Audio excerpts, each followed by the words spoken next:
Hey folks, welcome back to another edition of What's in the Box. I did get a digital scanner recently, so I'm now able to digitally scan the exterior of the box, the front, the back, as well as any inserts, and of course, the owner's manuals.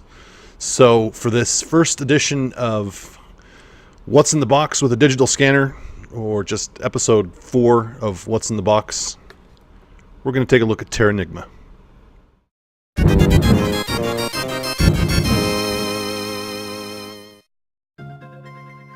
So what is Terranigma?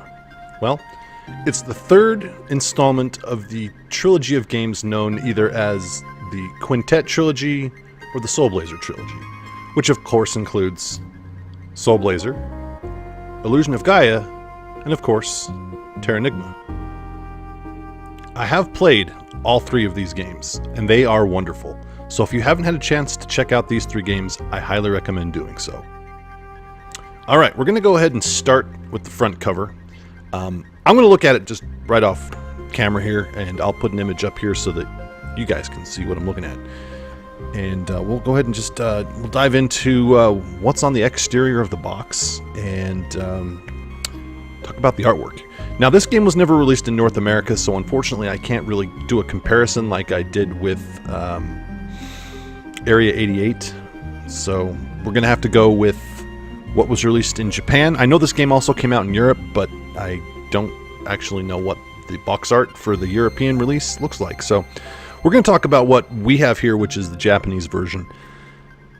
So we see our hero. He's got a red tunic on, or a red cloak, and he is gazing into the center of what could be considered creation or destruction. And you see elements of, you know, walls and buildings and chaos, and they're either coming out of this center point or maybe they are being sucked into it.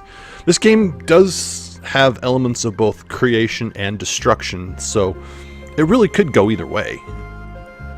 Either way, it's very good, and I think the detail, especially there on the left-hand side where you've got what looks like a pathway, or it looks like back in the distance, it may actually be the top of the Great Wall of China, which actually does factor into the game. But the details of the stonework on that are really great. The pillars that our hero is standing on look really good. And if you look in the distance, kind of closer to the center point, you can see other elements of what look like countryside and buildings that are maybe being destroyed, maybe they're being created. Again, you don't know. There seems to be some sort of dark energy associated with, you know, whatever's going on there in the center. So that's the front cover. We'll take a look at the back cover next. All right. Definitely a different look than what they had on the front. Our hero is kind of sitting on top of the world, and he's kind of got that look on his face like, here we go again, or I don't know if he's taking a break.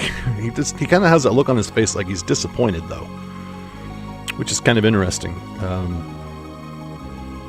But really, with the mood of the game, after thinking about it, I'm not sure what they were going for here, but just in terms of the art style, really gorgeous. It looks like there is the night sky with some of the constellations there in the background, which again kind of are part of the story. You got a couple of screenshots and some safety information there on the right, and just kind of your typical, you know, game information. I guess there's warnings, the name, a short description, kind of selling the game. Unfortunately, I don't read Japanese, so I am not able to read that.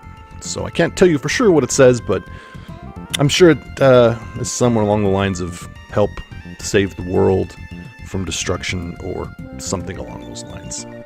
Let's go ahead and dig into the instruction booklet, which is, you know, a handful of pages.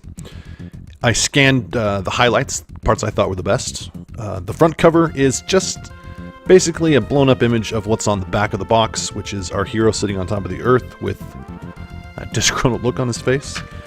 The first picture of interest is 2 pages in. It's kind of a reimagining of what's on the front cover. Only this time you can tell that what's in the center there is actually the earth. But he's standing atop those pillars again, and you can see maybe a little more detail about what's going on. Looks like maybe you're looking down into the center of the earth. What on the front cover was kind of orange and red may actually be like lava or magma or the underworld. And again, it kind of depicts what could be creation, what could be destruction. And of course, you've got the character sheets, which just from a purely artistic standpoint, these are absolutely beautiful. I love artwork like this. And you see our hero and supporting cast of characters that he meets along his journey. And then you also have a few pages in. You've got a lot of this is just text that's kind of in the center with some game shots or some screenshots of the game, plus your controller configuration, stuff like that. Stuff that's not really of interest to me, at least from an artistic standpoint.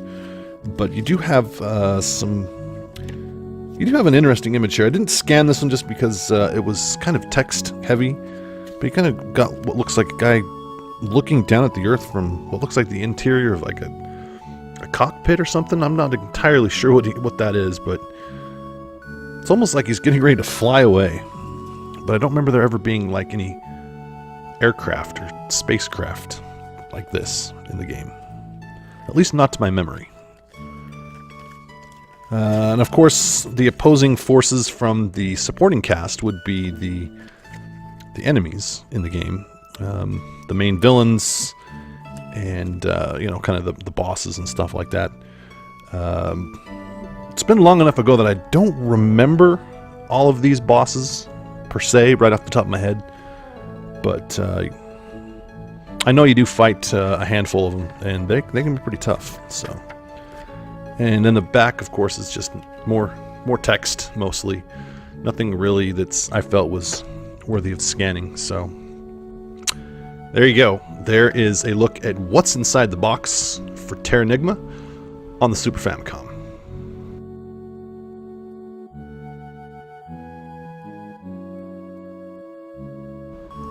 If you're enjoying this video series, I encourage you to come and check me out on my Twitch channel. I will have a link or a web address right down here. I stream Monday through Friday before work, from 7 a.m. until 8 a.m. Mountain Time, and on Sundays beginning at 11 a.m. So, if you want to come by and say hi, check it out. I would love to see you there. Otherwise, feel free to leave comments or suggestions for games you might want to see me cover in the future. I've got a pretty good selection of boxed Super Famicom games, so if I have it, I would be happy to cover it for you.